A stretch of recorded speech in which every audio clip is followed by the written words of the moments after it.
Olá, eu sou Marcel Cabral, sou estudante do sexto semestre de História da FMU e hoje vou aqui apresentar o meu trabalho que está baseado no BNCC. Eu escolhi o tema O Brasil no século XIX e os objetos de conhecimento segundo a Base Nacional do Currículo Comum.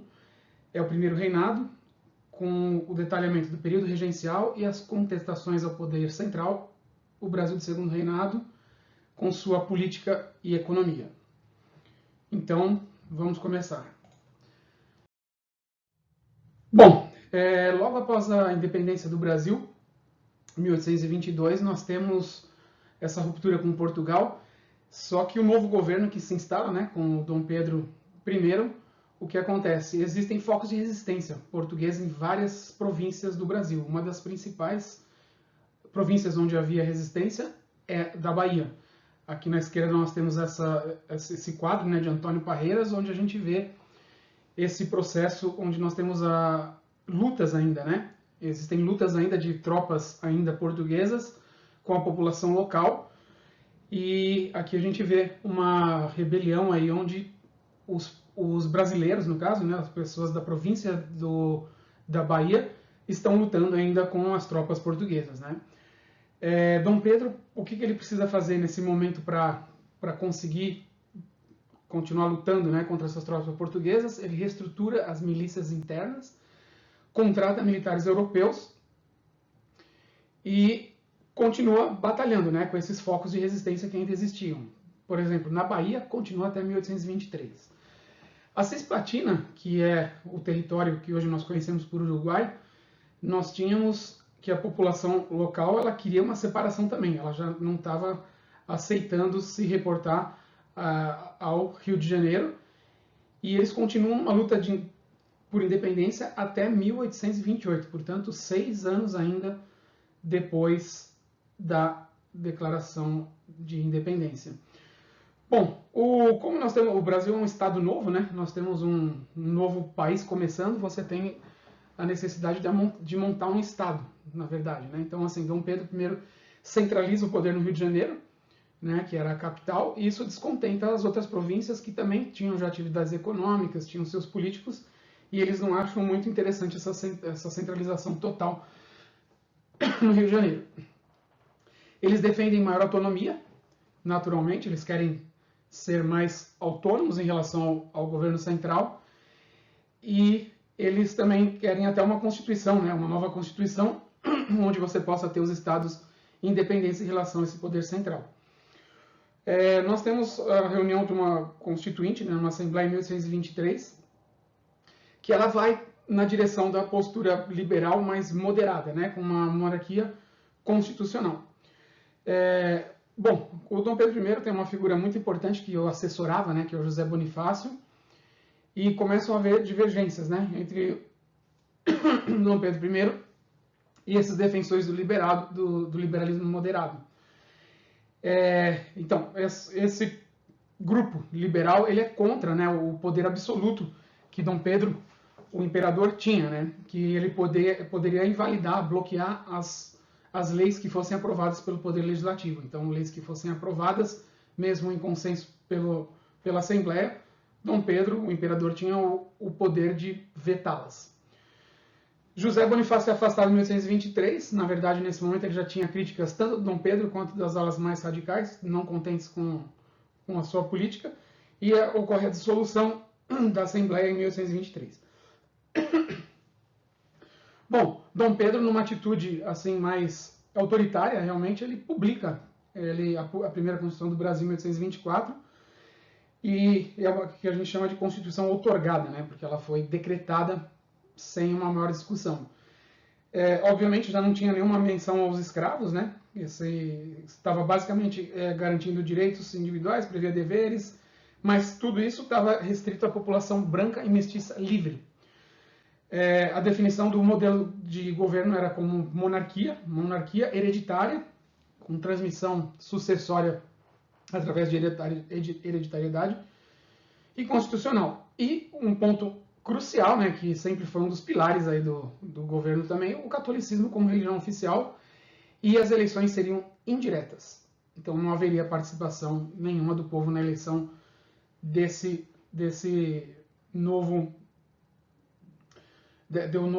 novo parlamento ou de uma assembleia, de uma nova assembleia constituinte. Seria sempre através de eleições indiretas. E o cargo do imperador seria basicamente familiar, de maneira hereditária. Havia a instituição do poder moderador. Esse é um poder muito importante, né, quando você fala desse período, né? Significa basicamente que o imperador ele pode mediar as disputas que acontecem entre os grupos e interpretar a vontade, entre aspas, do povo, né? Ou seja, na verdade ele decide o que ele quer fazer. Então é uma prerrogativa para o imperador atuar acima dos poderes executivo e legislativo e impor a sua vontade, as suas leis da maneira que melhor lhe conviesse. Bom, então nós vamos avançando um pouco mais no tempo. Já estamos em 1824. Acontece especificamente na província de Pernambuco uma reação a essa Constituição que foi outorgada, né? Que foi conhecida como Confederação do Equador. O que acontece? A Bahia já era Pernambuco, né, e o Nordeste já eram regiões que tinham economias crescentes, basicamente uma economia canavieira baseada no sistema de plantation, né, de grandes plantações, principalmente açúcar, mas também havia tabaco, algodão, mas sempre a plantação de cana-de-açúcar e a produção do açúcar em si sempre foi a atividade chave dessa região. E claro, existia uma grande carga tributária imposta pelo governo. E o que acontece? Claro, como eles já tinham uma economia já pujante, crescente, eles não queriam tributos tão altos para sustentar o governo central. Então, há uma indignação, né, da parte da população, principalmente dos deputados, né, pernambucanos e também da população. Eles discordam dessa Constituição outorgada, né, eles são contra esse texto que foi imposto por Dom Pedro I, e são contra, né? Eles começam a fazer uma pressão contra isso. Dom Pedro I, nesse mesmo momento, está nomeando um governador para a província de Pernambuco, que não é aceito pela população, também é escolhido indiretamente, né? Escolhido pelo próprio imperador, e há um descontentamento na região.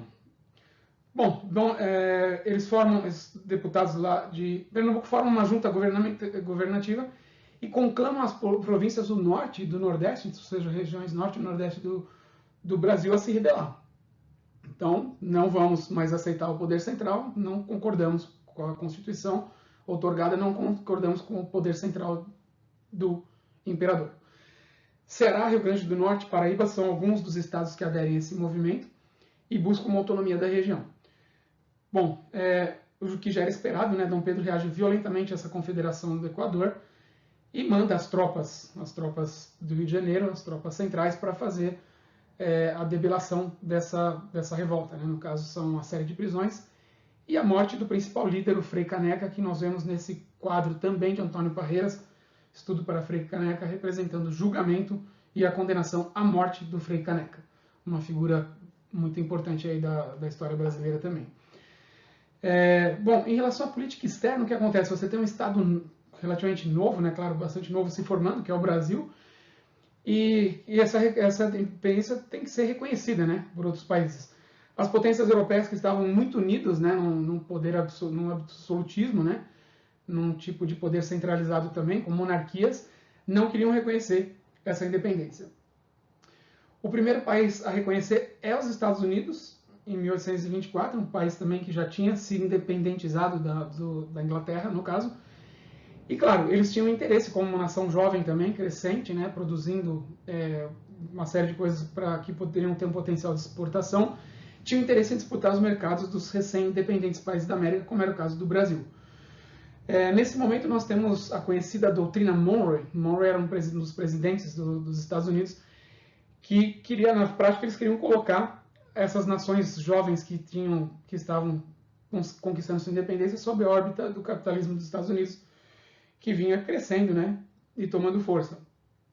Eles usavam como bandeira, não, nós somos apoiadores do anticolonialismo, né, nós somos contra o colonialismo europeu, e o lema era América para os americanos, né, então América para os americanos, e não para as nações europeias colonizadoras. Nesse momento a gente começa a ter o início da influência da Inglaterra, né, sobre os destinos do Brasil, que a gente vai ver que acontece por bastante tempo ainda. A Inglaterra começa a intermediar as negociações entre Brasil e Portugal para que você tenha o reconhecimento dessa independência.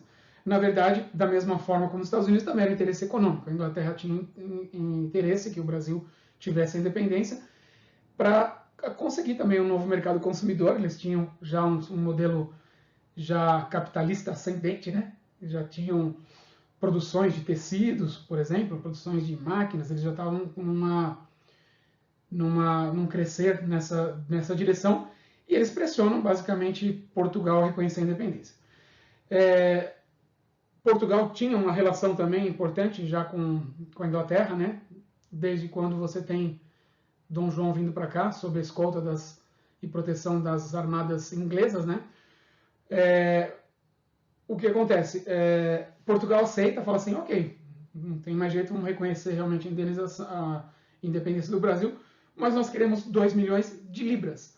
Não por acaso, libras, na verdade, é a moeda inglesa. Então, o que acontece? O Brasil, obviamente, é um país recém-independentizado, ele não tinha essa quantia e tem que fazer um empréstimo com a Inglaterra. Então, a Inglaterra já se torna o credor do Brasil logo no início, e podemos falar que aqui nós temos realmente o início da dívida externa brasileira. São 2 milhões de libras que o Brasil, já logo do começo como nação, passa a dever à Inglaterra, um país muito poderoso, né, com um capitalismo já crescente, e a Inglaterra aproveita para tirar mais um proveito dessa situação. Ela reconhece a independência, mas faz um tratado com o Dom Pedro, pegando dele, né, a anuência que ele se comprometa a acabar com a escravidão até 1830. Aqui também, fácil de entender o objetivo do porquê que ele queria essa abolição da escravidão, porque os escravos libertos são também mais um potencial mercado consumidor para produtos ingleses. Então, na verdade, não era por um puro altruísmo, né? Não, vamos libertar os escravos, era por um interesse muito grande econômico também. E ele busca essa anuência do Dom Pedro. Dom Pedro, nós estamos aqui reconhecendo a independência, o Brasil passa a ter uma dívida conosco de 2 milhões de libras, e nós queremos também que você acabe com a escravidão até 1830. Bom, ali na província Cisplatina, que é, como eu comentei, o território atual do Uruguai, você tem uma influência da Argentina, né, um país próximo ali, que começa a se unir ao povo cisplatino, né, às pessoas que moram ali, a população local, aos líderes locais, para que eles se tornem independentes. Né? Então, o que acontece? Essas guerras de independência continuam e Dom Pedro, né, as tropas e o governo central, no caso, né, o Império, tem que continuar enviando tropas. Então, essa revolta se perpetua até 1828, você tem mais 6 anos aí desde a independência do Brasil. E, novamente, a Inglaterra, mais uma vez, mediando essa relação de lutas com o Brasil, e acontece a independência do que a gente conhece hoje por Uruguai, com o nome de República Oriental do Uruguai. O Brasil perde a província Cisplatina, que estava sob o comando brasileiro naquele momento, e nasce um país, nosso país vizinho, aqui do sul, no extremo fronteira com o nosso estado do Uruguai, que é o nascimento do Uruguai. Basicamente é assim que você tem o surgimento do país Uruguai. Continuando, né, na verdade, as lutas internas continuam também, né? Dom Pedro vai tentando se manter aí, fazendo as lutas políticas internas, tentando manter o império, né, de uma maneira minimamente organizada. Mas o que acontece? Nesse momento, já estamos aí em 1828, 1829, você tem nesse momento a economia já não estava tão boa, né? Você tinha já uma economia em decadência. O Estado, né, no caso, o Império, tinha gasto muito, né, com a repressão da Confederação do Equador lá em Pernambuco, a Guerra da Cisplatina, que tinha se estendido por mais 6 anos, e também acumula essa dívida, esse início da dívida externa brasileira, na verdade, que são 2 milhões de libras, né, que era o que Portugal devia para a Inglaterra, e o Brasil assume essa dívida inclusive levando à falência do Banco do Brasil em 1829. Bom, as emissões da moeda frequente, né, para você tentar injetar mais dinheiro na economia, acontece uma desvalorização da moeda. As importações são cada vez maiores, mais caras e mais frequentes, né? Um país que basicamente importava tudo que fosse a necessidade de comida, que não fosse basicamente gêneros de primeira necessidade, comida, basicamente, que se podia produzir aqui. Você importava toda a sorte de tecidos, de armas, de qualquer matéria manufaturada, ela vinha de fora.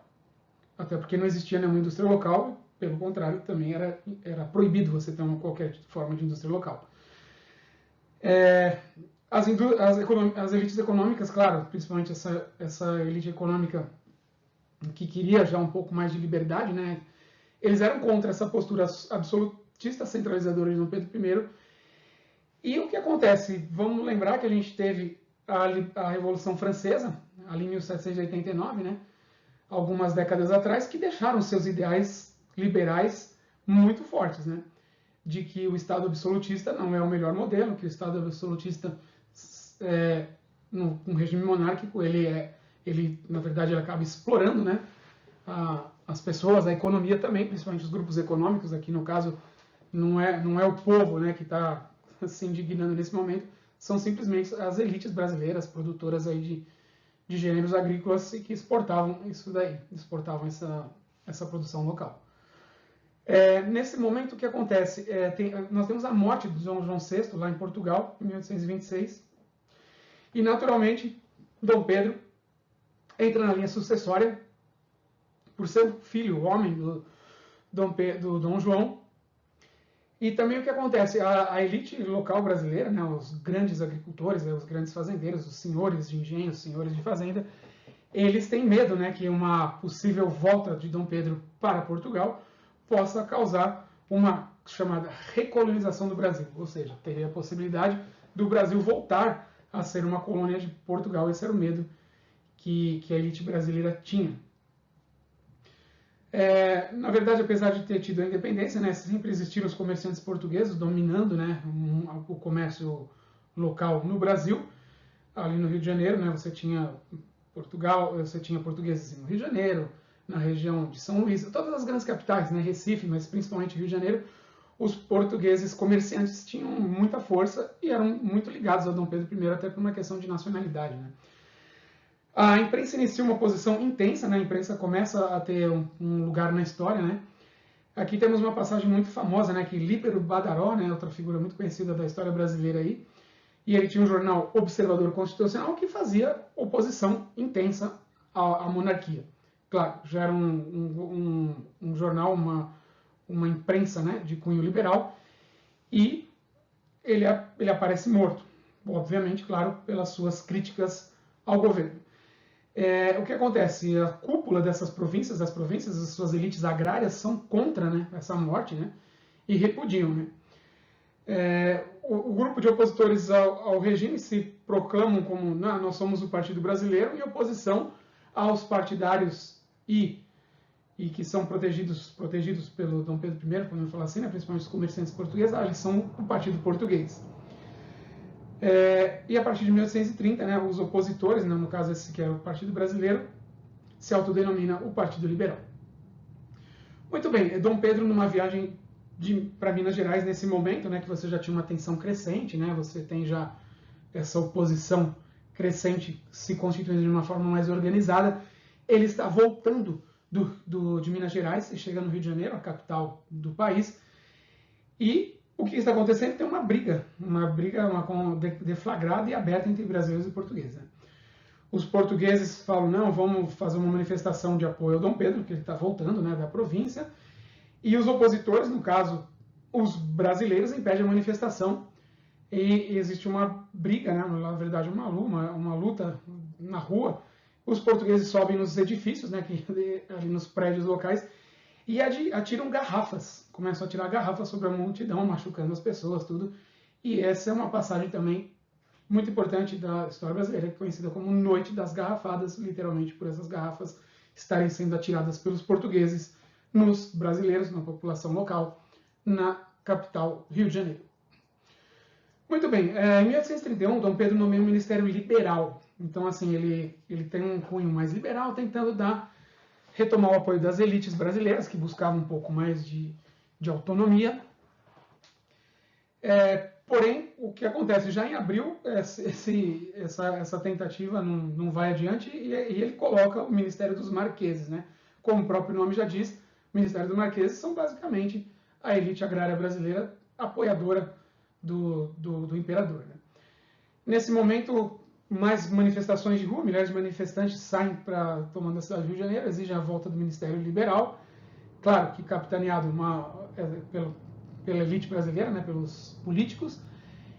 E o que acontece? Você tem uma iminência de uma luta mais generalizada, né, envolvendo a população e novamente, os defensores do governo imperial, os portugueses principalmente, uma parte que ainda apoiava, e a oposição, né, no caso dos liberais, opõe apoio militar para pressionar Dom Pedro a abdicar. Então eles falam assim, bom, o negócio é a gente realmente pressionar para Dom Pedro abdicar do trono brasileiro, né, e continuar a linha de sucessão.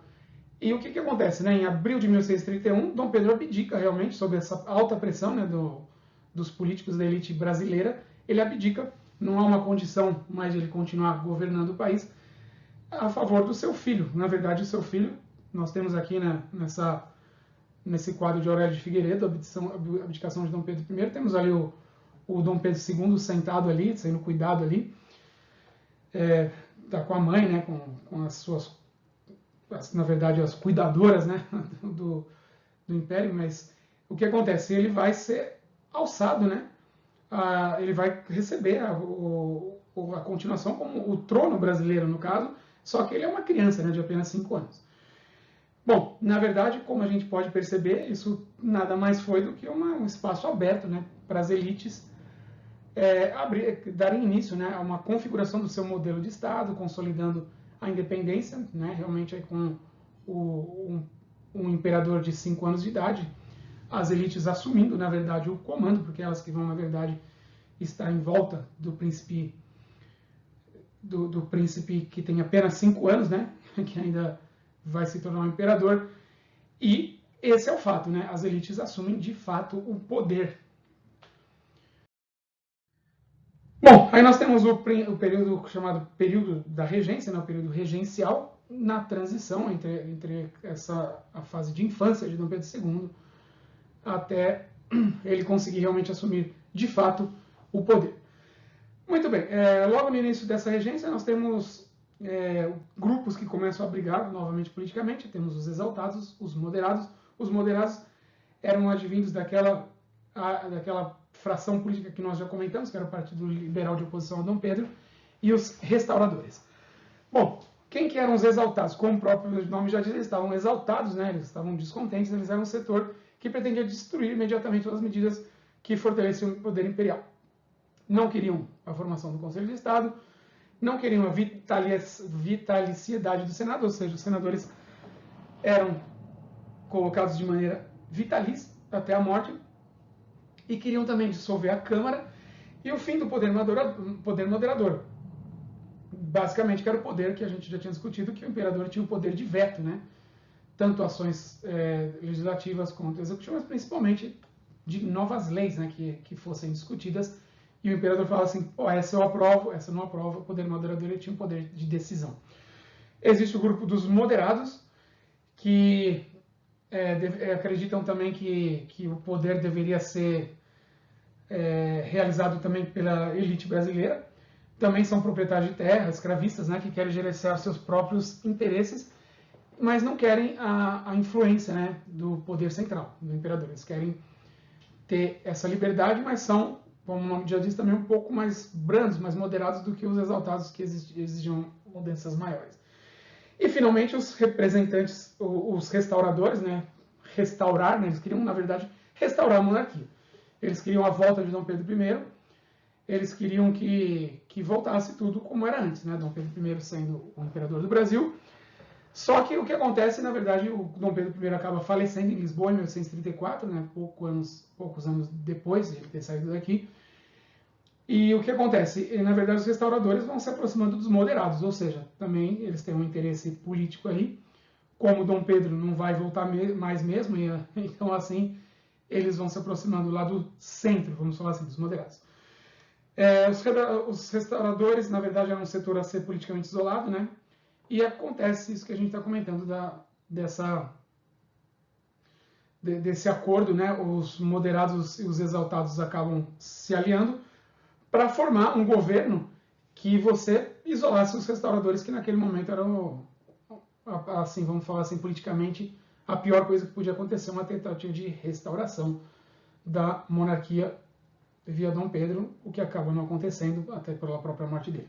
Mas nós temos a criação da regência trina. Trina, como o próprio nome já diz, são três, né? São três regentes, né? No caso, aqui nesse quadro aí em cima, nós temos os três regentes provisórios. O brigadeiro Francisco de Lima e Silva, o senador José Joaquim Campos e o Nicolau de Campos Vergueiro. Nós temos aqui essa primeira regência trina, que é considerada provisória, porque haveria uma transição, como nós veremos mais adiante. Bom, enfim, nós temos a regência trina provisória, ela é bastante rápida, de abril a junho de 1131, e ela está, na verdade, preparando terreno para o período regencial propriamente dito. Bom, readmite o Ministério Brasileiro, anistia os prisioneiros políticos, decreta a suspensão do poder moderador, isso já é algo importante, né, onde você não tem a decisão total na mão do imperador, elabora a lei regencial, define que a regência seria composta por 3 membros, como nós falamos, né, com a regência trina, que seria eleita pelos deputados e deveria continuar governando o país até a maioridade do imperador. Em junho nós temos a regência trina permanente, né? O padre entrou, Diogo Antônio Feijó, outra figura importante aí na política brasileira, ocupava o cargo de ministro da Justiça da regência, e ele faz uma medida bastante importante que tem a ver aí com a história do Brasil, que é a constituição da Guarda Nacional. A Guarda Nacional nada mais é do que o início de um exército, né, mas nesse momento se chama Guarda Nacional, centralizada. Né? Então você tem uma Guarda Nacional que vai defender os interesses da elite, né? Uma tropa de elite mesmo, que pode atuar em nível nacional.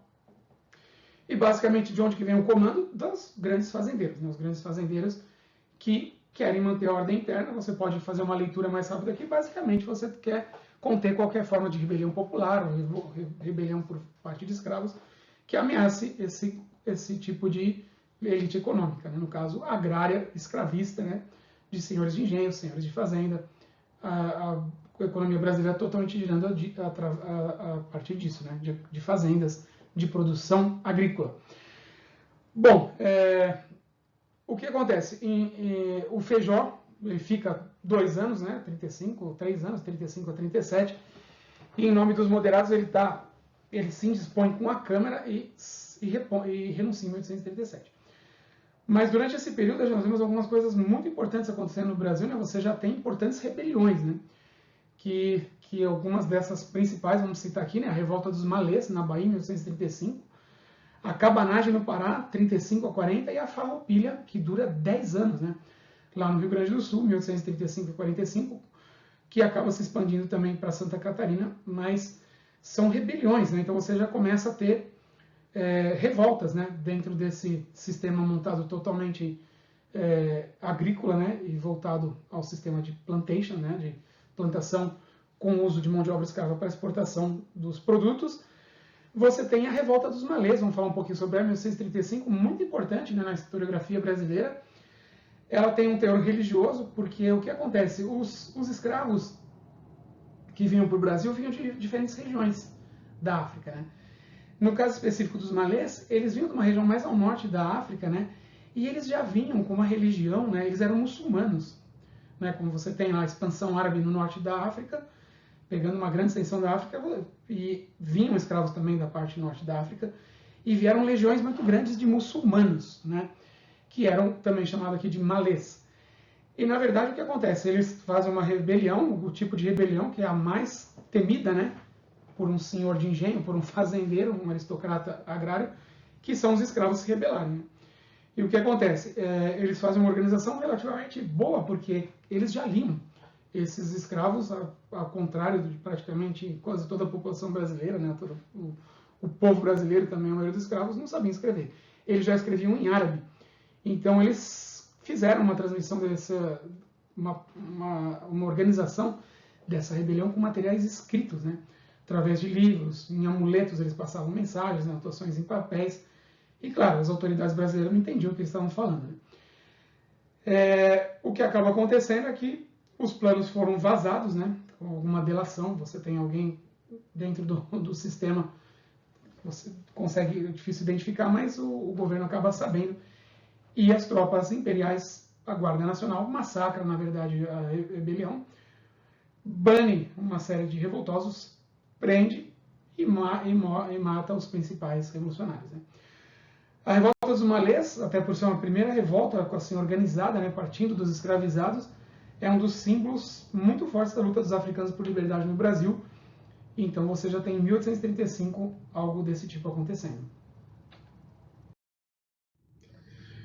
Continuando com a época do regente Feijó, 1835 a 1837, nós temos aí a cabanagem, né, que é outra revolta, né, que tinha um caráter federalista, ela contra também o governo regencial, contra o presidente da província, que era nomeado pelo Rio de Janeiro, pelo Poder Central, e o nome vem de Cabano, né? O partido local era o Cabano, que se apoderou do governo local e não aceitava qualquer presidente que fosse indicado. Eles eram contra os presidentes que fossem indicados, enquanto Dom Pedro II não tivesse atingido a maioridade. Bom, eles decretam 3 presidentes, né, governantes de província, e, mais uma vez, por essa revolta contra o governo central, contra o governo imperial, as tropas, mais uma vez, a Guarda Nacional atua e controla os revoltosos. Por outra parte, nós temos, da mesma forma, uma revolução contra o poder central, contra o império, no extremo sul do Brasil, que é a Farroupilha, né? Eles eram federalistas, também eram contra, né, um poder tão centralizado. Não aceitam os presidentes de província indicados pelo Rio de Janeiro. A elite Rio de Janeiro se sentia prejudicada na Assembleia Nacional, não se achavam representados nesse governo no Rio de Janeiro. E também eles eram contra o imposto, né? Um imposto considerado alto sobre o bem que eles mais produziam lá, que basicamente era o charque. Ou seja, a carne seca, que é o principal produto. Haviam grandes produções, grandes criações de bovinos no Rio Grande do Sul, como existe até hoje, região dos Pampas Gaúchos, muito propícia, né, à criação de gado. Eles eram contra esses impostos. Eles proclamam uma república independente, né? Nós somos agora a República Rio-Grandense. E nós temos o nosso próprio presidente. E o que acontece? Naquela região, claro, Uruguai e Argentina, eles veem interesse também, né, em apoiar uma iniciativa independente, né, um Estado independente ali. E essa revolução continua, ela se estende por longos 10 anos, né, estendendo para Santa Catarina. Temos o Garibaldi, né, um outro personagem famoso, italiano Garibaldi, que proclama em 1839 a República Juliana também, querendo que Santa Catarina também fosse independente, né? Muito bem, o grupo central do Rio de Janeiro, os grupos centrais conservadores, alegam que Feijó não havia tomado as medidas necessárias para controlar os revoltosos. Então, assim, você não está fazendo o que tem que ser feito, esses estados querem ficar independentes do poder central, não é isso que é o nosso interesse, e eles querem medidas enérgicas para controlar, né? Então, assim, só que o Feijó não estava tendo condição de fazer isso. Ele perde o apoio dessa elite centralizadora e renuncia em 1837. Aqui, como a gente citou, mais outras revoltas, vamos citar também, aqui uma foto da Balaiada, uma outra revolta de ordem contra o governo central, também reprimidas, a gente pode ver aqui no lado esquerdo, as tropas imperiais, no caso a Guarda Nacional, se preparando para atacar os revoltosos aqui, basicamente a população local no Maranhão. Bom, continuando, o que acontece? Os opositores de Feijó renuncia, Pedro Arojolino é indicado para a sucessão, os conservadores lançam a lema, não, regressa à ordem, né? Está tudo muito conturbado, vamos voltar para a Constituição Central de 1824. E o que acontece? Você já tem uma clara cisão nesse momento dos partidos, né? O liberal, que é esse apoiado pela elite econômica brasileira, principalmente uma elite mais de cunho comercial, né, das cidades, e o conservador, que é a elite tradicional agrária. Os liberais, eles querem uma antecipação da maioridade de Dom Pedro, falam, não dá para ficar esperando até esse menino chegar aos 18 anos, o imperador chegar aos 18 anos, vamos tirar o poder da mão dos conservadores, que estavam realmente dominando desde o governo do Feijó. Né? Continuando essas rebeliões localizadas, acontece a Sabinada na Bahia, de 37 a 38, a Balaiada no Maranhão, 38 a 41, são revoltas locais.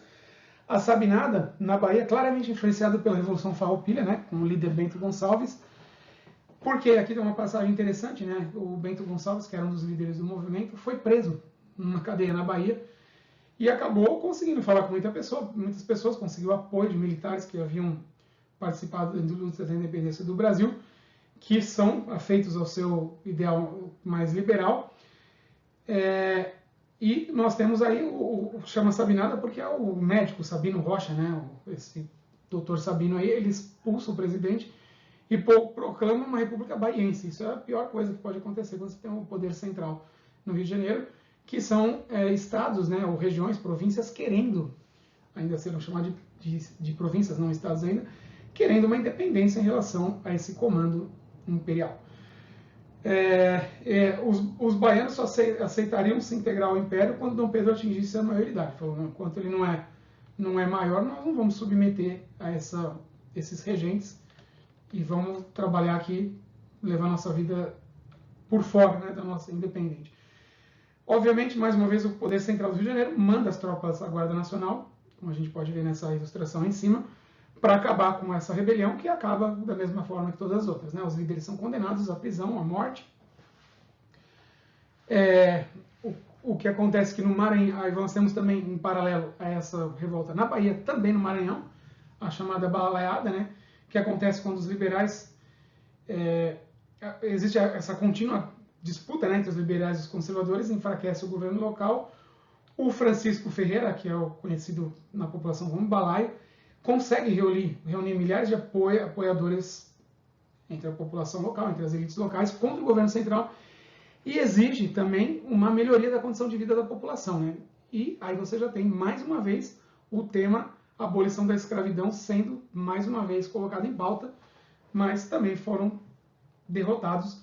No caso, já começa a aparecer um militar aí, que nós veremos mais para frente, o Duque de Caxias. Né? Luiz Alves de Lima e Silva é o principal militar enviado, né, do Rio de Janeiro aí lá para o Maranhão para debelar essa rebelião. Aqui de uma maneira esquemática nós podemos ver como que isso se portava no Brasil. Então, em resumo, nós tínhamos realmente revoltas de norte a sul, literalmente, né?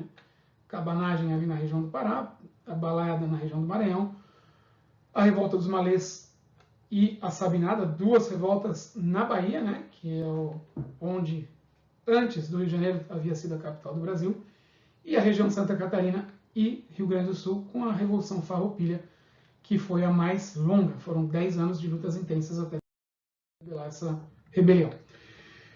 Muito bem, mais uma vez nós temos o novo regente aí, o Arajô Lima, ele não consegue restaurar a estabilidade com todas essas revoltas, essa pressão acontecendo no Brasil, e o que acontece é que você tem o início da campanha de antecipação da maioridade, que o Partido Liberal, os liberais falam, não dá mais para continuar assim, esperando Dom Pedro chegar nos 8 anos, vamos antecipar, né? Em 1840 você tem o chamado Clube da Maioridade, que é uma propaganda para a campanha de emancipação de Dom Pedro II e para sua maioridade. Né? Ocorre uma grande pressão sobre o Senado para aprovação da antecipação.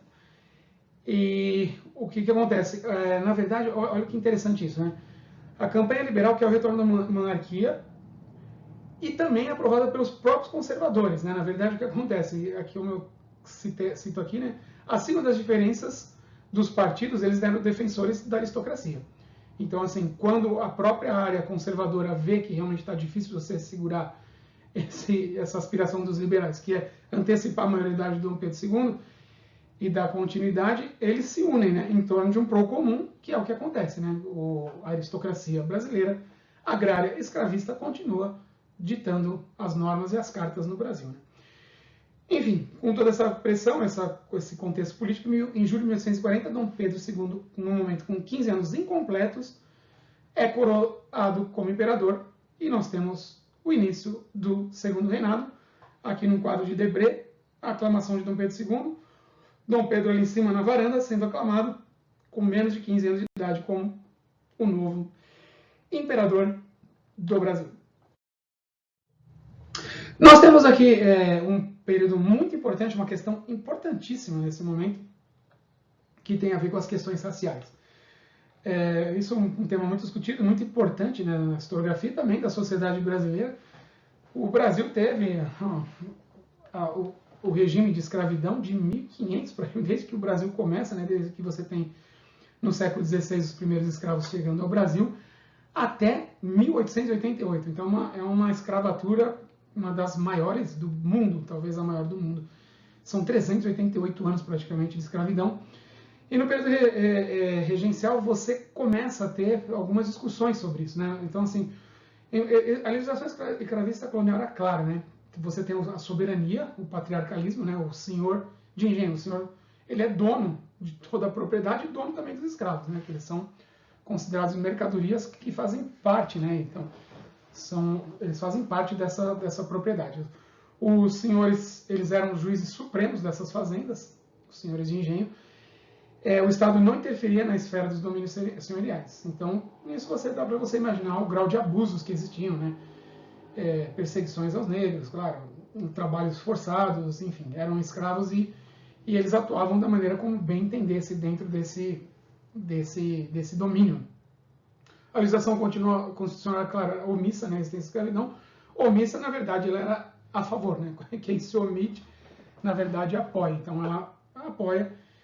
E só que aí você começa a ter, interessante, né? A gente já começa a observar jornais, né? Uma imprensa abolicionista. Esse jornal Redenção, né? De 1877, tem um jornal muito importante, né? Que um dos principais escritores dentro dele é Luiz Gama, uma figura aí muito importante na abolição da escravatura. Ele atuava, né? Ele atuava como dentro da justiça de São Paulo, principalmente. Ele libertou muitos escravos. E ele escrevia sobre isso, né? Sobre os maus tratos, sobre a relação com as autoridades policiais, a discriminação, as mortes, as perseguições, castigos, torturas, enfim. E ele era contra o governo imperial, os escravistas. Eu estou só citando um exemplo de um jornal e de uma figura muito importante, né, na campanha abolicionista. Luiz Gama, além de escrever sobre o tema, ele também atuava especificamente, ele libertou centenas de escravos, trabalhava dentro ele estudava, ele era advogado, né? Ele era um advogado que conseguiu libertar muitos escravos aqui onde ele atuava no estado de São Paulo, mas assim como era essa iniciativa, você tinha várias espalhadas pelo Brasil, na Bahia, no Maranhão, em Pernambuco também. Bom, claro, a gente conhece na historiografia brasileira aí várias formas de resistência. Uma das principais são os quilombos, né, com o quilombo dos Palmares sendo a maior expressão dessa resistência. E os negros se uniam, sim, eles começam a ter algum espaço, né, um espaço de sociabilidade, você já começa a ter escravos libertos também. E essa é uma luta contínua, né, que a gente sabe que continua até hoje, para que a população de origem africana no Brasil, né, tenha condições melhores de vida. Isso você vê que isso já há muito tempo, que isso é um tema central, a questão racial no Brasil. Muito bem, com o golpe da maioridade, você tem essa manobra do Partido Liberal, que retoma o poder. Dom Pedro II é coroado imperador e ele tem que nomear um ministério, e são basicamente os irmãos Andrada, né, figuras importantes aí também, constituídas por liberais. Na Câmara nós temos a maioria conservadora dissolvida por Dom Pedro II, e convoca novas eleições. Os liberais e conservadores utilizam todos os mecanismos possíveis para fraudar, né, inclusive métodos de violência. Isso é algo que, infelizmente, também os mecanismos de fraude são históricos no Brasil. Claro que esse debate continua, né, na forma de você ter controle sobre a eleição, mas nesse momento você tem realmente, de maneira escancarada, a fraude acontecendo com os liberais dominando esse Congresso. Na verdade, os liberais mantêm, né, o poder, porém o que acontece? A Revolução Farroupilha continua, né, como a gente mencionou, vai até 1845. Começa a acontecer uma campanha contra os métodos liberais nas eleições, né, em março de 1941. Claro, falando sobre essas eleições que são fraudadas. O Ministério Dom Pedro II cai, ele é trocado, passa a ser cercado por uma maioria conservadora e tenta centralizar o poder de novo, né? A Guarda Nacional ela é reformada, o imperador nomeia, né, os oficiais, assim como os presidentes das províncias, então ela volta a ter um caráter muito central e com uma força, claro, como os presidentes das províncias são nomeados pelo imperador, eles nomeiam também a Guarda Nacional, você vê que tem uma centralização do poder também dentro da Guarda Nacional. Você tem o início da figura do presidente do Conselho dos Ministros, que passa a ser escolhido pelo imperador. Esse é um detalhe importante, você vê novamente Dom Pedro, aí o imperador, assumindo mais as rédeas do comando político.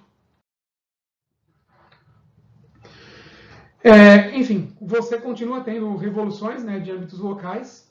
Em 1848 nós temos a Revolução Praieira, também muito importante em Pernambuco, o nome de Praieira, porque a sede do jornal que propagava essas ideias era na Rua da Praia, em Recife, né?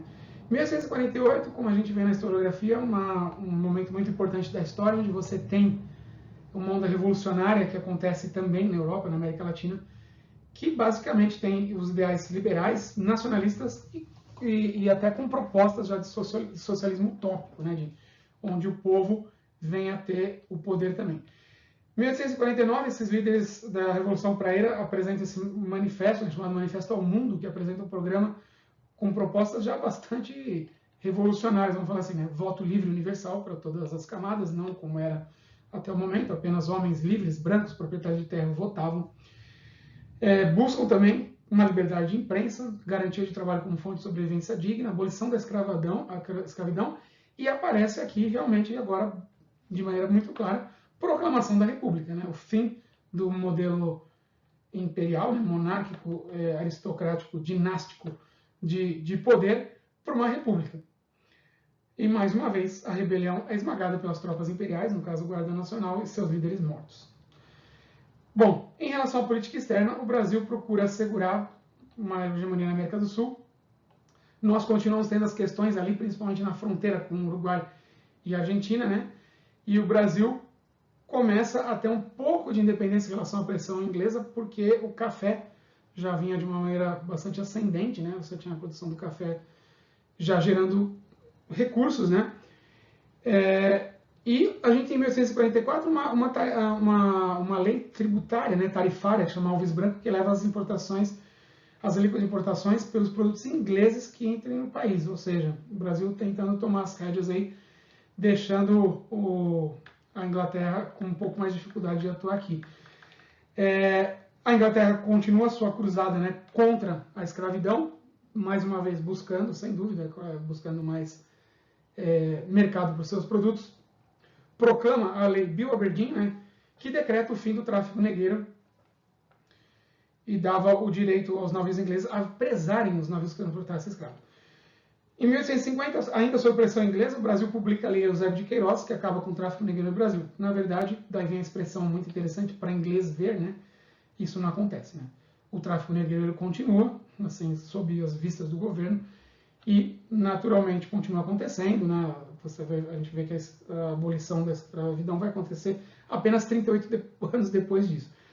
Essa charge aqui no jornal que fazia crítica ao governo, né, o Mequetrefe, em 1868, mostra aí o Dom Pedro tentando se equilibrar, né, com os aristocratas, com a elite, com os ingleses, todo mundo querendo ter uma influência no governo. Nós temos, então, o início das tensões na América do Sul, ali no Rio da Prata, nós temos todo o território ali da fronteira Brasil-Argentina. A Argentina, ela interioriza o território do Rio da Prata, impedindo a navegação do Estado brasileiro ali. Em 1850, eles começam a falar, vamos fazer um Estado platino que vai juntar o Uruguai com a Argentina. E você tem a política dos partidos ali no Uruguai, que é o Blanco contra o Colorado. Você tem o Partido Colorado, né, que você tem o Rivera, né, que tem os comerciantes, que tem interesses mais próximos do brasileiro, né? Na verdade, o que acontece? Os estancieiros brasileiros no Uruguai, já criando gado lá, né? E eles são contra a fusão, né? Desse estado platino aí. Haviam estancieiros no Brasil que eram contra, já falamos, né, o projeto de Oribe e se aproximam do Partido Colorado. Em 1850, Oribe, com apoio da Argentina, toma o poder de Montevideo. O Brasil envia tropas que entre Montevideo e Buenos Aires. E o que o Brasil já começa a atuar diretamente, né? Ele coloca um governador, coloca um presidente no Uruguai, que é o Rivera, e na Argentina ele passa o poder por Kirchner. Então o Brasil vai diretamente com a sua força militar atuar e intervir. Em 1864, nova intervenção brasileira, o Atanásio Aguirre toma o poder no Uruguai, busca apoio. Aqui tem um fator importante. O Atanásio Aguirre, do Partido Blanco, ele toma o poder no Uruguai. Só que assim, ele fala assim, bom, eu sei que os brasileiros vão tentar resistir contra o meu poder, eu vou buscar o apoio num outro estado vizinho aqui, que é o Paraguai. E aí a gente tem uma parte muito importante dessa história, que é o Solano Lopes, né, o ditador, né, paraguaio, que tinha muito poder militar, queria também fazer um estado maior expansionista na região. Usando como pretexto os seguidos ataques dos uruguaios às propriedades dos brasileiros no Uruguai, né, os estancieiros, o governo brasileiro invade de uma vez, depõe Aguirre e coloca de novo o Colorado Venâncio Flores no poder. Esse episódio serve para agravar a tensão entre o Brasil e o Paraguai, que, como a gente viu, o Paraguai estava apoiando o Partido Blanco, e isso desemboca na Guerra do Paraguai. Nessa charge nós vemos aqui o Uruguai, o Brasil e a Argentina se unindo aí no que viria contra o Paraguai, que temos a deflagração em 1864 da Guerra do Paraguai. Aí nessa quadra nós vemos a Batalha do Riachuelo, né? Houveram batalhas muito importantes ali na região fronteiriça, principalmente do Mato Grosso com o Paraguai. A história do Paraguai. O Paraguai era um país meio um pouco isolado, né? Com poucos atrativos econômicos, não tinha uma produção grande, né? Como a Argentina e o Uruguai tinham de exportação de carne, o Brasil tinha de carne também, tabaco e principalmente o açúcar e já o café. Então eles tinham uma estrutura independente, né? Eles falaram assim, pô, a gente vai ter que criar nossa economia própria aqui, e a Inglaterra não tinha tanto interesse lá, né? O Uruguai tem um movimento, desde a independência do Uruguai, você vê que ela é bastante precoce, em 1810 já tinha um desenvolvimento eles eram independentes, né? E tinha o desenvolvimento que não era tão possível de crescer, né? Apesar de já começar a ter uma indústria local, por não ter uma saída para o mar. Então, basicamente, o objetivo do Paraguai era expandir o território. O setor de armas e munições crescia, né? O exército era ampliado continuamente desde 1810. E o Paraguai, basicamente, queria essa política do Solano Lopes, né? Ele queria o Paraguai maior. Anexar partes do sul do Brasil, partes da Argentina, e todo o território do Uruguai, e conseguir sua saída para o mar. Bom, a Inglaterra, claro, por razões próprias de ser uma nação manufatureira, produtora de bens, não queria que o Paraguai tivesse esse mercado próprio, essa independência econômica, né? Que ele seria basicamente um competidor no mercado brasileiro, argentino e uruguaio. E ele não, e claro, a Inglaterra não achava legal esse modo meio independente que o Solano Lopes dava para o Paraguai, para que não servisse de modelo para outros países aí da região. Como a gente comentou, a influência do Brasil no Uruguai, né, na política local uruguaia, já prenunciava esse conflito com o Uruguai. Solano Lopes alegando que essa influência brasileira, né, dentro do governo do Uruguai, era um ato de guerra, e aprisiona um navio brasileiro no Rio Paraná, ali na fronteira com o Paraguai, e nós temos a apreensão desse navio e também do governador do Mato Grosso, e está decretado a Guerra do Paraguai. Temos o início da Guerra do Paraguai, uma guerra importantíssima para o destino dos dois países. Em 1865, a Inglaterra intermedia a aliança entre esses países, né, a Tríplice Aliança, Brasil, Argentina e Uruguai, para deter o expansionismo paraguaio. A guerra continua, o Paraguai era muito bem preparado, né, ele tinha, como a gente falou, um exército crescente, um militarismo bastante organizado, só que não dava para continuar por tanto tempo assim também lutando contra 3 países. Né? As primeiras vitórias são paraguaias, mas conforme a guerra aumenta, não tem como eles continuarem sustentar essa guerra desse tamanho. E mesmo assim ela durou quase 5 anos. Né? Foi uma guerra realmente muito grande. Né? Estima-se que praticamente toda a população economicamente ativa de Portugal, de Paraguai, tenha morrido na guerra. No final da guerra, basicamente, quem lutava eram as crianças. Existem livros que mostram isso, né? A Guerra do Paraguai realmente é impressionante, né? O final dessa guerra. O país tem uma população reduzida. O Paraguai, basicamente, restam homens mais idosos, mulheres e crianças inválidos. E nós temos o projeto inglês sendo bem sucedido, né? Paraguai não vai mais ser um país independente, não vai mais influenciar sobre os outros, não vai mais ter um território maior e os países continuam sob a influência Inglaterra, Brasil, Argentina e Uruguai. Como que termina a guerra? 1868, né? Ao final dela, nós temos aí as batalhas do Brasil, né? Derrotando o Paraguai em todas as frentes. O Barão de Caxias, né? É um militar, né? O famoso futuro Duque de Caxias, que sob seu comando em 1869 invade, né? Ele toma Assunção. Solano Lopes, que é o ditador do Paraguai, o líder local, ele foge para o interior e em 1870 nós temos o final da guerra com a morte de Solano Lopes, a rendição definitiva do Paraguai, e está finalizada essa guerra. Mas a guerra do Paraguai traz muitas consequências para esses dois países. Vamos estudar um pouquinho cada um, né? Nesse quadro aqui de Ângelo Agostinho, nós vemos os famosos voluntários da pátria, né? Voltando da guerra do Paraguai. E nós temos até vários locais que chamam voluntários da pátria. Em São Paulo nós temos uma rua com esse nome.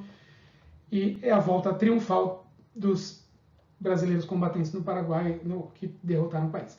Para o Paraguai, como a gente já comentou um pouco, o país foi aniquilado, né? Tanto de maneira econômica quanto demograficamente, a morte de quase totalidade da população economicamente ativa. O Paraguai entra num país, num atraso muito significativo, né? A destruição do projeto de desenvolvimento ela é completamente aniquilada e o Paraguai vem tendo problemas que existem até hoje, né? Com essa destruição total da sua economia e a morte da sua população economicamente ativa. O Brasil sai vitorioso? Sim, sai, mas para sustentar essa guerra por todos esses anos também, ele saiu endividado, né, na compra de materiais bélicos, tudo, e continua dependente da Inglaterra. No ponto de vista da parte dos escravizados, nós temos um fato importantíssimo, né, que como você tem que ter a alforria dos escravizados, né, para que eles vão para a guerra, você acaba acelerando, porque são milhares de escravos que combatem no Paraguai. Né? E você tem um enfraquecimento do regime escravista. Né? A Guarda Nacional,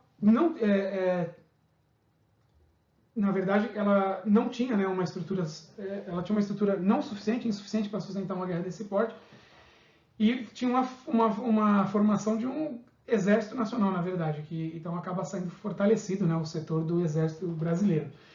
Essa importância militar contrasta com a situação política, porque os militares eram impedidos de se manifestarem em assuntos políticos. Né? E o exército brasileiro vem a se tornar realmente uma força de oposição ao regime monárquico, sendo favorável às ideias republicanas que ganham força no país. Né? No final da guerra, nós temos um quadro explosivo na situação política e econômica do Brasil, tem uma crise econômica, o declínio do escravismo, os militares que voltam da Guerra do Paraguai estão descontentes com a falta de influência dentro do governo, e nós temos, aí sim, o nascimento de uma nova elite econômica, que são os cafeicultores, o novo setor econômico cafeicultor, principalmente paulistas e do Rio de Janeiro, que vão se afastar do poder monárquico. Aqui temos basicamente a produção, o que acontece, né? O café já era plantado desde o começo, no final do século XVIII, lá no Rio de Janeiro.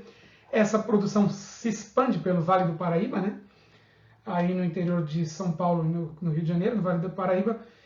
E o que acontece? Essa região tinha um clima favorável, proximidade do Porto do Rio de Janeiro para exportar essa mercadoria, que tinha continua o formato plantation clássico, uso intensivo de escravos, técnicas rudimentares, exploração do solo, né? Mas dá muito certo. A burguesia europeia e os Estados Unidos estava gostando muito de tomar café, essa bebida se populariza rapidamente, e você tem aí o crescimento dessa atividade econômica, os barões do café, né, que são os fazendeiros paulistas e do interior do Rio de Janeiro, recebem incentivos governamentais, a mão de obra inicial vem das regiões decadentes do Nordeste, os escravos, aqui nessa foto aqui do lado, já é foto, né, já temos o início da fotografia, os escravos na produção cafeira, você vê os escravos, o capataz aqui dando as ordens. E você tem também um fator importante, a lei das terras. Né? Basicamente, a lei da terra regula a propriedade imobiliária, falando que ela só pode ser comprada com dinheiro vivo.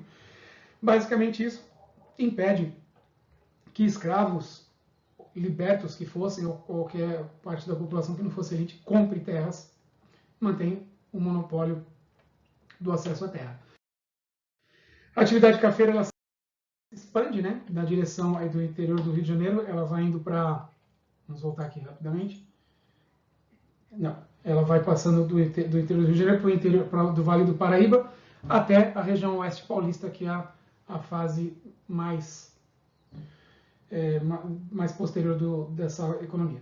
Em 1850, com a atividade cafeira no Brasil, no Vale do Paraíba chegando ao auge, né, a diminuição da oferta de escravos, você tem que começar a trazer uma nova mão de obra. A gente vê nessa foto aqui já os imigrantes europeus brancos chegando, né?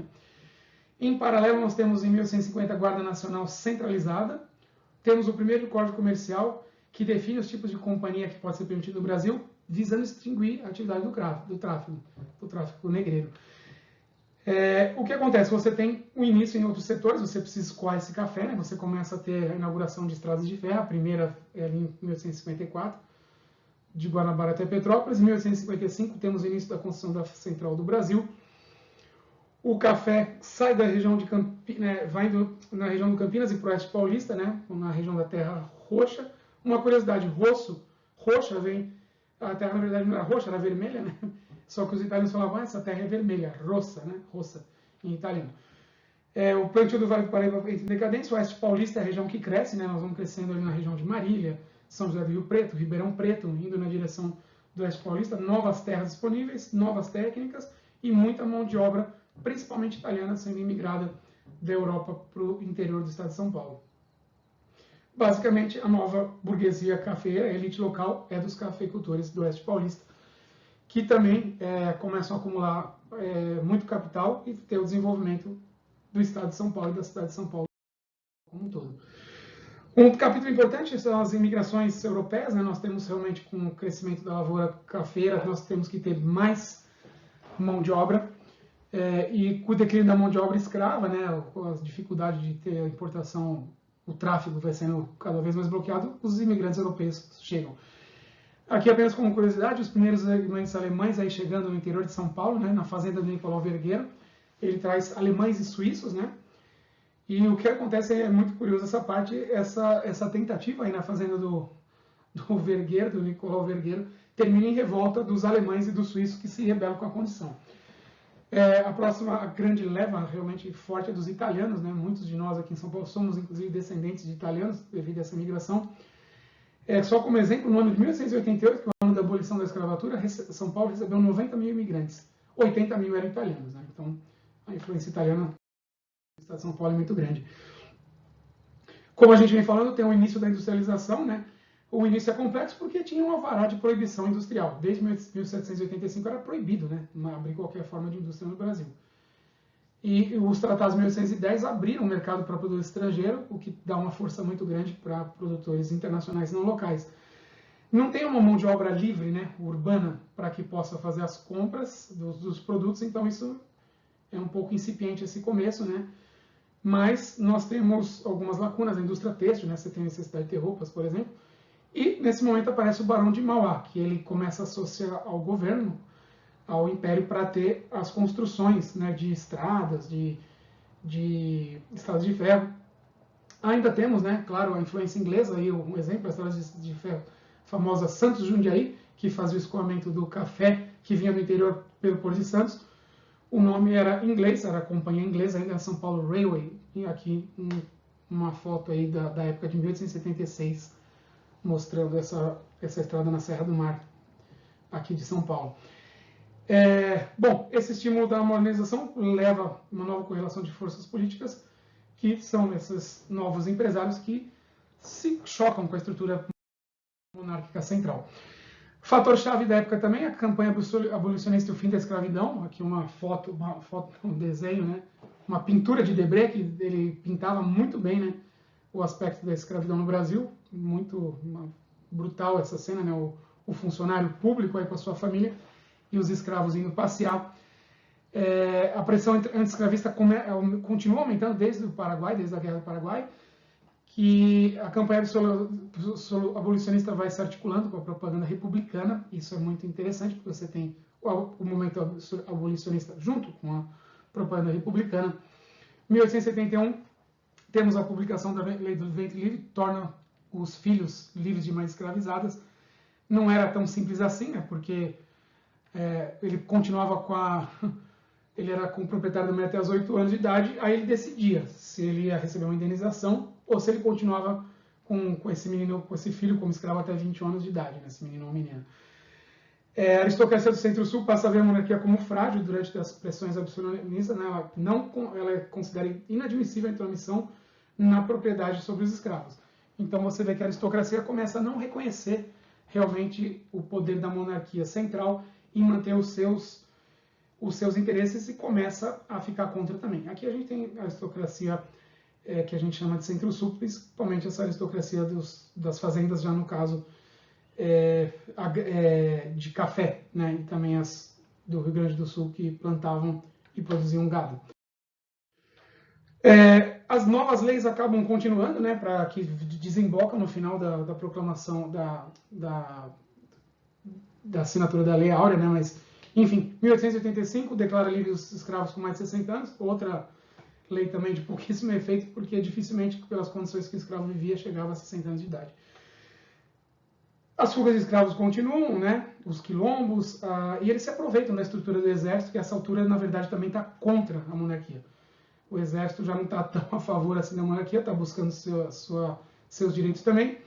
Temos todo esse contexto e nós temos realmente a assinatura da Lei Áurea, 13 de maio de 1888, declarando o fim da escravidão no Brasil e que todos os escravos estavam livres. A lei não previa indenizações dos proprietários, que a gente já comentou, né? Então, essa elite agrária falou assim, não, a monarquia não está no nosso lado, não garantiu que a gente tivesse uma indenização sobre a perda dos escravos, a libertação, e esse era o último setor que ainda apoiava, né? Aqui um cartaz da época, né, mostrando aí uma imagem curiosa, emblemática, que mostra aí um cumprimento fraterno, né, entre o negro e o branco, só apenas uma simbologia, mas a gente sabe que por trás disso houve muitos problemas, né? Os negros não são incorporados na sociedade, na verdade, acabam sendo marginalizados, mas isso é uma outra discussão. Como reta final da monarquia, temos o enfraquecimento da monarquia, temos uma questão religiosa, né? O regime da Constituição Imperial estabeleceu o padroado, a igreja era submetida às ordens do Estado, as ordens vindas de Roma só entrariam com o aval do imperador. Em 1864, o Papa Pio XI publica uma bula que proibia a presença de membros da maçonaria na igreja. O imperador era cercado por políticos maçons, né? Os políticos maçons eram muito ligados à economia, né? Atividades econômicas no Brasil. Não aprova, fala, não quero banir os maçons, né? Dois bispos aí, Dom Vital de Olinda e Dom Antônio de Belém, desobedecem o imperador, expulsam os párocos ligados à maçonaria.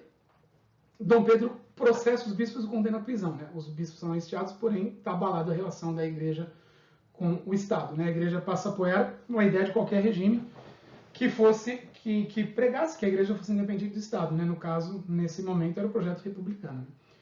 Aqui é uma charge da época também, vendo aí o Dom Pedro dando uma palmatória ao Pio IX, né? Que queria que realmente ele tirasse os maçons, como ele não tirou, ele está passando pelo castigo aí. A questão militar tem uma relevância muito grande, né? O exército, como a gente falou, sai fortalecido da Guerra do Paraguai. A partir de 1970, o exército vai se fortalecendo, formando seus quadros. Aqui, a Escola Militar da Praia Vermelha, né, que foi constituída em 1910, logo depois que Dom João chega no Brasil. Essas escolas militares começam a ter uma força muito grande, como eu mostrei da Praia Vermelha. Ideias positivistas, né, são muito importantes, são propagados dentro das escolas militares, que são contra, né, a ordem monárquica centralizadora. Um fato importante aqui, temos o Sena Madureira, outro nome importante, até o nome de uma rua aqui em São Paulo também. Ele é contra o governo devido a uma revisão da aposentadoria dos militares, tema também bastante interessante no Brasil até hoje. O governo veta aos militares o uso de qualquer meio de comunicação. O Sena Madureira publica um texto num jornal e ele saudava o Francisco José Nascimento, um jangadeiro que se recusou a transportar escravos para um navio negreiro. Olha que interessante. Na verdade, elogiar o jangadeiro, ele estava contra o sistema escravocrata, né? Era uma mensagem direta ao governo. E o imperador, né, o Dom Pedro II, transfere ele para o Rio Grande do Sul. Manda o Sena Madureira daqui de São Paulo lá para o Rio Grande do Sul. Acontece uma questão parecida em 1865 com o coronel Cunha Matos, né? Esse coronel, ele pune um comandante do exército do Piauí, que era ligado ao Partido Conservador, e o Cunha Matos descobre, né, que ele está cometendo vários atos de corrupção. O deputado Simplício do Partido Conservador agride, né, o Cunha Matos e fala que ele, você foi covarde na Guerra do Paraguai. O coronel se defende usando a imprensa. De novo, Dom Pedro II pune, porque é proibido usar a imprensa aos militares. E aí você tem essa questão já de ruído do exército contra a monarquia. E o Marechal Deodoro Fonseca se manifesta contra a punição e intromissão do regime monárquico. Ou seja, claramente você já tem o exército se declarando contra a monarquia. Continuando esse contexto, em 1870, os jornais do Rio de Janeiro publicam o Manifesto Republicano, defendendo a ideia da federação com os estados, modernização política, apoio de jornalistas, apoio de intelectuais, e um fator importantíssimo, 1873, a fundação do Partido Republicano Paulista. Na verdade, ele é o partido dos grandes cafeicultores, né? Eles tinham se reunido na Convenção de Tu, coordenada por Prudente de Moraes, que viria a ser um dos primeiros presidentes do Brasil, e o partido fala, nós somos da República contra o domínio centralizado do regime monárquico. O que acontece também? Os republicanos usavam habilmente a bandeira do abolicionismo como instrumento de propaganda, e o Dom Pedro, numa última tentativa, ele nomeia o Visconde de Ouro Preto para fazer um projeto político de reformas, né? Vamos tentar contemporizar, fazer reformas para tentar contemporizar com a situação. Os conservadores não gostam porque acham que é radical demais, os republicanos acham que é apenas uma manobra, o projeto é rejeitado e Dom Pedro II ele dissolve de novo a Câmara. O Visconde de Ouro Preto dissolveu alguns batalhões também do Exército e propunha o fortalecimento da Guarda Nacional novamente, né? Ou seja, como um conservador, ele queria de novo a Guarda Nacional ligada ao governo, ao imperador, e o Exército, que já tinha tomado uma iniciativa própria, como a gente viu, está contra o poder central, mais uma vez contra a monarquia. Finalmente, indo em direção à proclamação da República, os republicanos disseminam o boato de que o governo prepara uma ampla ofensiva contra as lideranças do Exército, né? E prende Deodoro da Fonseca e Benjamin Constant, que era o ideólogo dos ideais republicanos.